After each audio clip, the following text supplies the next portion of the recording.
Hi everyone, welcome back to Rich's Garage in the AMT Lowboy trailer build.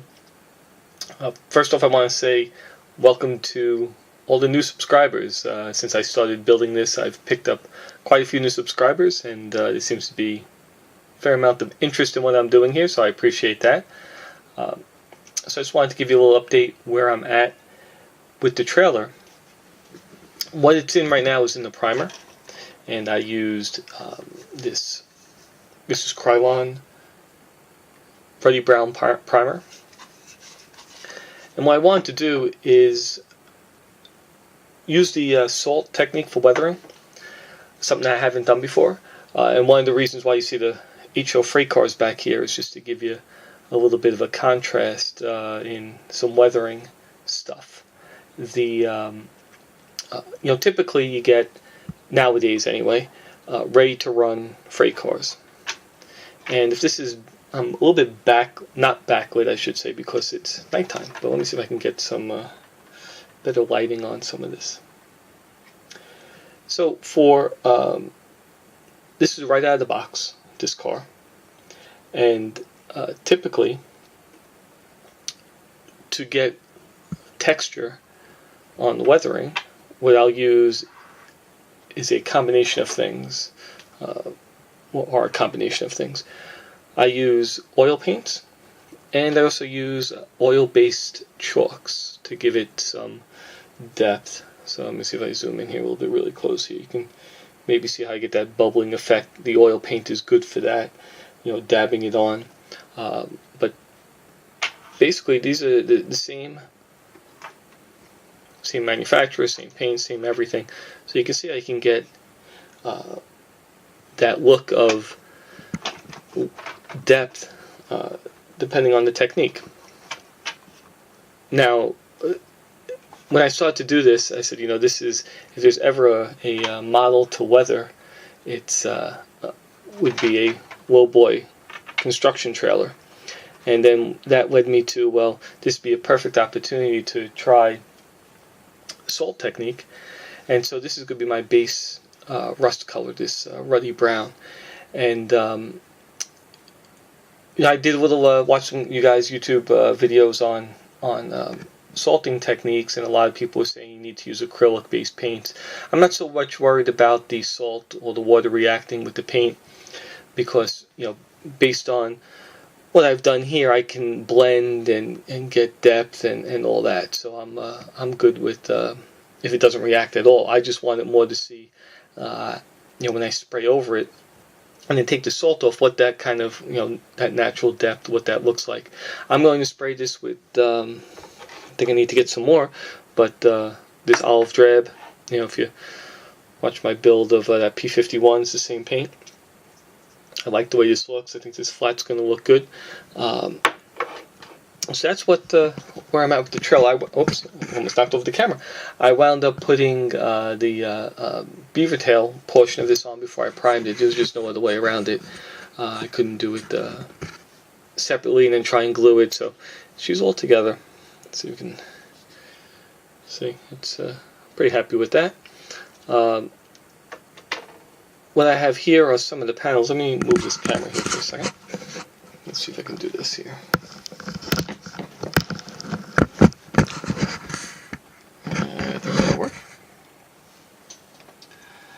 Because I want to do the salt technique, I decided to mask off. Let me just peel this off. This is diamond plate, or it's supposed to simulate diamond plate, and this goes up in this front piece here, and it'll sit like that, something like that. Better view of that. What I'm going to do is paint this an aluminum or really a steel, something like that. And then I'll be able to mask over this and not worry about peeling up, because I'm going to do the salting back here. So that's how the panels are going to go. Same thing with this panel. I just use this piece of sprue so I could stand this off. Let me just quickly take this off here. Take a quick look what's going on. Get the tape off.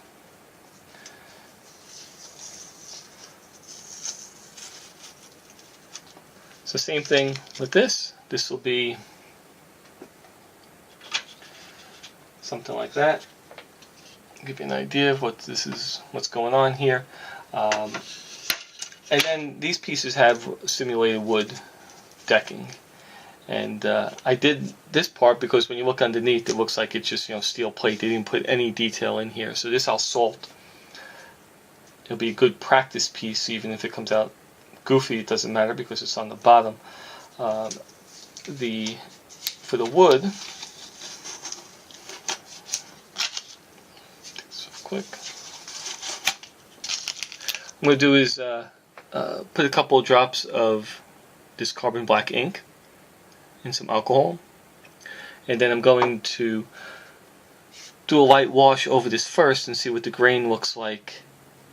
And after that, I'm going to go with this driftwood type of a thing if I can make this happen.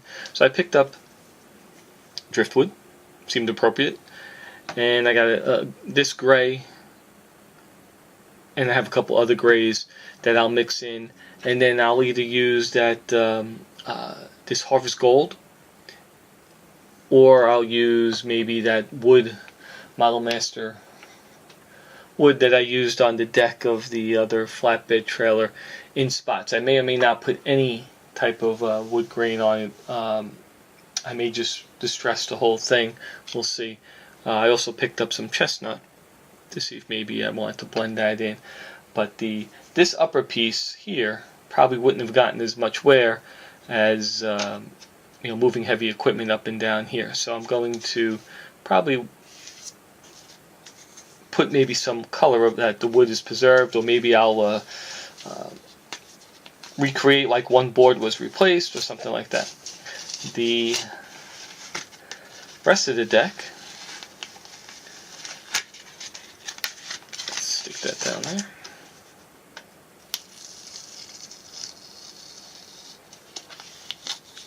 And again, I'm not so much worried about the bleed through here. You know, this part's a steel that shows when it sits on the deck. And the interesting thing about this is that this deck actually fits between the side rails, which is nice because that'll be interesting to weather. So that goes down in there. There's a couple pins in there. Let's get them in there.